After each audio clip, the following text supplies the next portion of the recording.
Hi everyone, good morning. আৰু এয়া এতিয়া বাজিছে 8:30 আৰু 8:30 হোৱাৰ লগে অকণমান সময় মই আজৰি পাওঁ। আজৰি এই কাৰণে কৈছোঁ, ল'ৰাকেইটাও গ'ল স্কুল আৰু হাজবেণ্ডো গ'ল অফিচ। আৰু শুই উঠাৰ লগে লগে কি হয়, আমি টিফিন বনাওঁ, বাচ্চা স্কুল পঠিয়াব লাগে, লাঞ্চ বনাব লাগে, হাজবেণ্ডক অফিচত টাইমলৈ পঠিয়াব লাগে।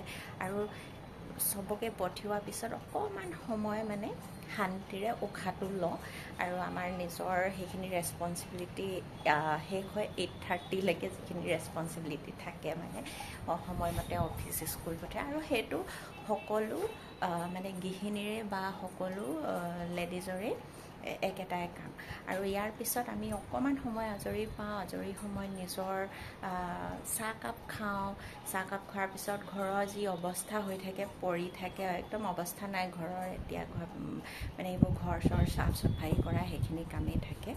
আৰু আজি বহুত ধুনীয়া হাৱা মাৰিছে। এনেইতো বহুত গৰম পৰে ইয়াত, আৰু গৰম মানে এতিয়া এইকেইদিন বৰষুণ দিছে। বৰষুণ দিলে ধুনীয়া হাৱা এটাও মাৰে আৰু ঠাণ্ডা হৈ আছে, বতৰটো ভাল লাগিছে।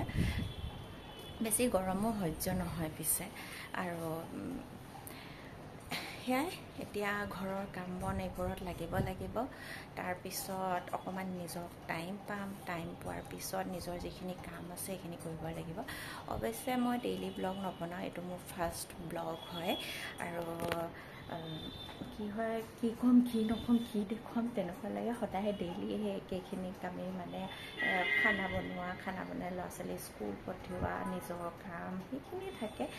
তো ভাবিছোঁ এনেই কিবা কিবি দেখুৱাম আপোনালোকৰ লগত শ্বেয়াৰ কৰিম। কিমান দূৰ আগবাঢ়ি যাব পাৰোঁ নাজানো। এনেকৈতো মোৰ আৰু এটা চেনেল আছে, এই কুকিং চেনেল হয়। কুকিং চেনেলটোত মই নিজে কি বনাওঁ সেইবোৰ দি থাকোঁ। কিন্তু ডেইলি ব্লগৰ মই চেনেল মানে ডেইলি ব্লগ মই কৰা নাই। মোৰ এনেকুৱা লাগে মানে কি একেখিনি কামেই কৰি থাকোঁ, একেখিনিকে কি দেখুৱাই থাকিম আৰু কথা কৈ থাকিবলৈও কিবা বেলেগ আজীৱ লাগে মানে। তথাপিতো মনতে ভাবিছোঁ যে কিবা কিবি দি থাকিম আৰু আপোনালোকেও চাব, ছাপোৰ্ট কৰিব।